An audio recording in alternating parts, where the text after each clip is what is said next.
ভাই একটা hippo party নিয়েছি, কোনো মাইয়াটা পড়াইতে পারি না, একটা গার্লফ্রেন্ড পড়াইয়া দাও না।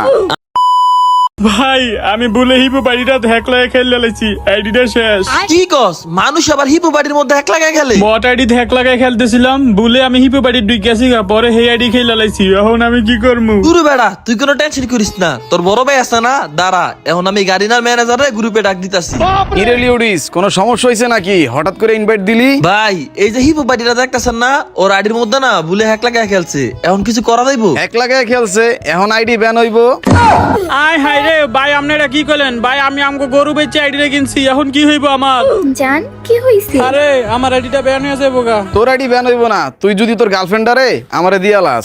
এ আপনি কথাটা কইলেন কি? একটা আইডি গেলে 10টা আইবো, আমারে হারাইলে কি আর ওই কোনদিন পাইবো? তোরে না পাইলে অন্য মায়ের ফামু ভাই, ওরা লয়ে যান গা। তারপরে ভাই আমার আইডিটা ঠিক করে দেন। ঠিক আছে, তোমার আমি আনফ্রেন্ড করে দিছি, আর ওরে বয়ফ্রেন্ড বানাইতে আমার কোনো সমস্যা নাই, ওর কাছেও হিপ হপ আছে। তাইলে জান আসো, আমরা এই গ্রুপ থেকে বাইরে হয়ে যাই গা। ঠিক আছে। ভাই আমার আইডি ঠিক না করে যে গ্রুপ থেকে বাড়িয়ে গেছে গা। এই বেড়া, ওই কি কোনো গাড়িনার লোক? ও আইডি ঠিক করবো কেমনি? মানে বুঝলাম না। বা গার্লফ্রেন্ড বানা দিলে আমার লাভ হইব কি? যদি তুমি একটা গার্লফ্রেন্ড বানিয়ে দিতে পারো, তাহলে তোমার আমি 5,000 টাকা দিব। তাইলে ঠিক আছে, 3 দিনের মধ্যে আপনার আমি গার্লফ্রেন্ড বানাই দিব। হাই হাই রে, এখন আমার কি হইব?